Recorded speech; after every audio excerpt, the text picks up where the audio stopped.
জয় মাননীয় উপদেষ্টা কি জয়। ধর্ম উপদেষ্টার আগমন শুভেচ্ছার স্বাগতম। ধর্ম উপদেষ্টার আগমন শুভেচ্ছার স্বাগতম। শুভেচ্ছার স্বাগতম। দাদা পিছে আসেন। এখানে আদিবাসী না, সব আদিবাসী, এরাই আমাদের এখানে বেশি আসে। কোন সময় প্রতিদিনই আমাদের খোঁজ নিয়েছেন, এসেছেন এবং আর আমরা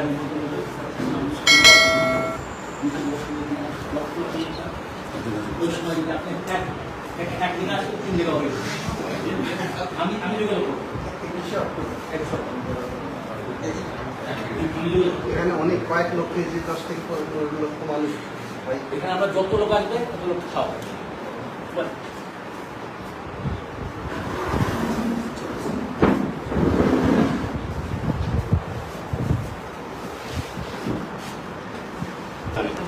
এই group sir sir sir sir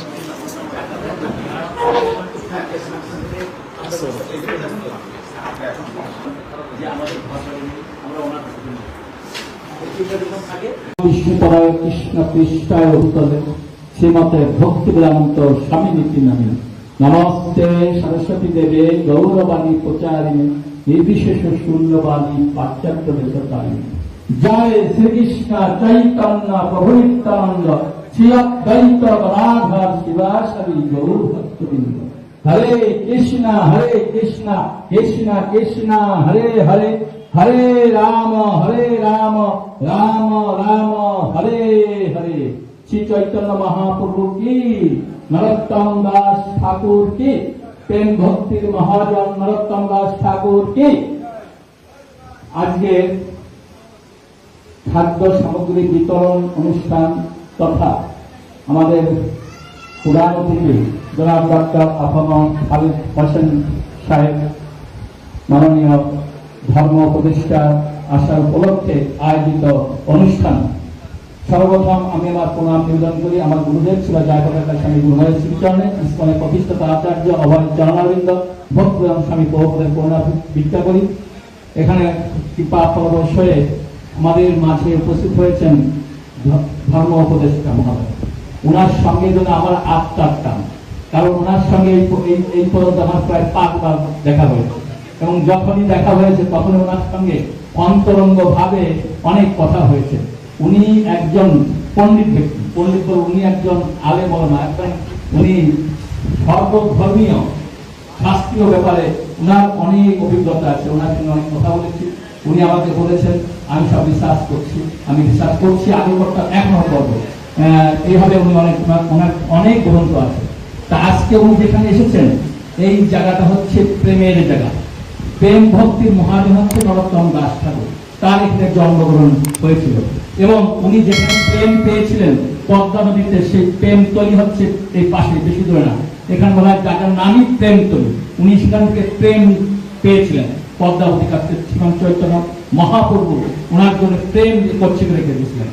আর এটা হচ্ছে জন্মস্থান ভাই গৌরাঙ্গ বাড়ি বা নরোত্তম দাস ঠাকুরের জন্মস্থান। আর পাশে আছে আমরা নতুন করে এখানে ইস্কন মন্দির করেছি, আর তার পাশে আছে ভজনতলী, উনি ওখানে ভজন করতেন। এই জায়গাটা এত সুন্দর জায়গা, এত মহিমান্বিত জায়গা, এই জায়গার তুলনা হয় না। এখানে যে আছে, যে অনেক খারাপ লোক হলেও সে এই জায়গার মাটির পরশ পেয়ে তারা সবাই প্রেম লাভ করে ফেলেন। এই জন্য এই জায়গার এত গুরুত্বপূর্ণ জায়গা। এই জন্য এই জায়গাটা আজ পর্যন্ত কোনো সমস্যা হয়নি। এই জায়গার হিন্দু মুসলমান সবাই আমরা ভাই ভাইয়ের মতো আছি, এখানে কোনো সমস্যা কোনদিন হয়নি এবং এই জায়গার দিন দিন উন্নতি হচ্ছে।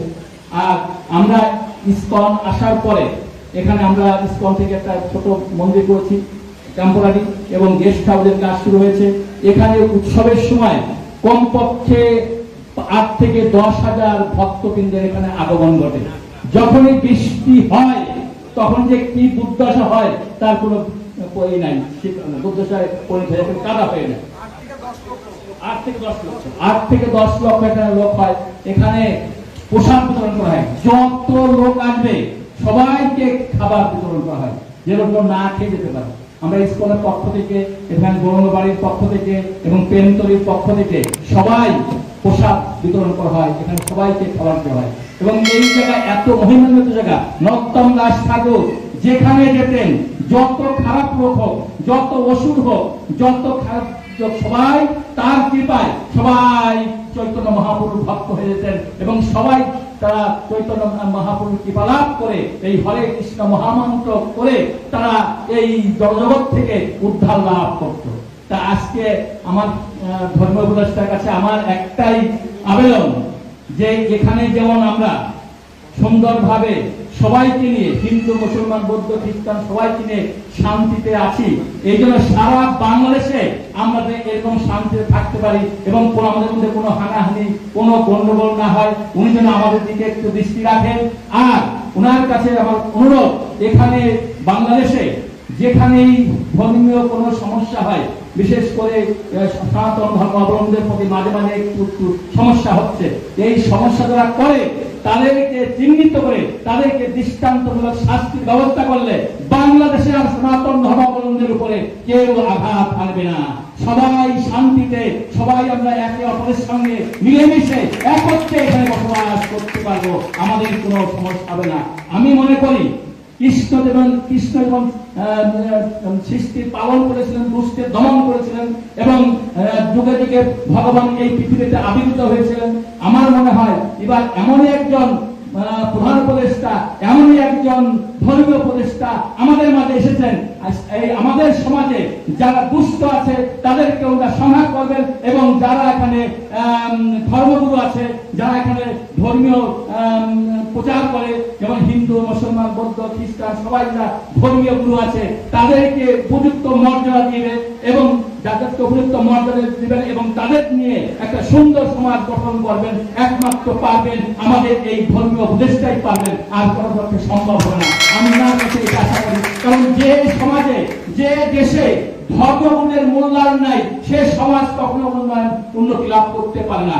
এই জন্য আমি ওনাকে চাই, উনি যেমন একজন ধর্মীয় গুরু এবং উনি সব ধর্মকে সমানভাবে দেখেন, ওনার মাধ্যমে এইভাবে বাংলাদেশের সমস্ত ধর্মগুরুদের, হিন্দু মুসলমান বৌদ্ধ খ্রিস্টান সবাই যে ধর্মগুরু আছে তাদেরকে উপযুক্ত মর্যাদা দেবেন এবং মর্যাদা যদি দেন তাহলে অবশ্যই বাংলাদেশ একটা দৃষ্টান্তমূলক ব্যবস্থা গ্রহণ করবেন এবং বাংলাদেশ সুখে শান্তিতে সবাই একত্রে বসবাস করতে পারবেন। এই আবেদন ওনার কাছে রেখে আমার এই বক্তৃতা এখানে শেষ করছি। ওনার আমি সুস্বাস্থ্য কামনা করি, দীর্ঘায়ু কামনা করি এবং ওনার সাফল্য কামনা করে আমার বক্তব্য এখানে শেষ করছি। হরে কৃষ্ণ, সবাইকে ধন্যবাদ।